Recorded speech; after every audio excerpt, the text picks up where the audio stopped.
माझी एक मैत्रीण आहे, तिचा छोटासा गोंडस भाऊ आहे। त्याच्याशी खेळलं, खुळखुळ वाजवून दाखवला की तो अगदी गोड असतो।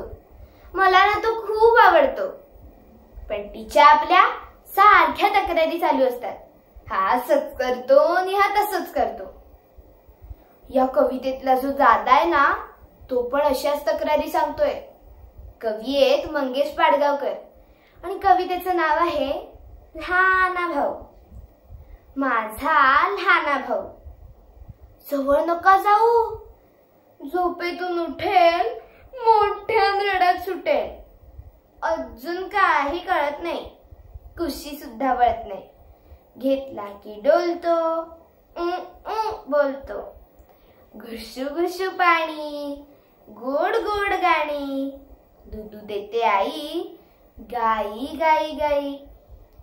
कळत नाही सांगायचं, रडून सगळं मागायचं। मला उगीच खिजवतो, चड्डी सारखी भिजवतो। आता जरी आहे मोठा, मी सुद्धा होतो छोटा। आई सांगते अगदी अशी, चड्डीत मोती चड्डीत शिशी।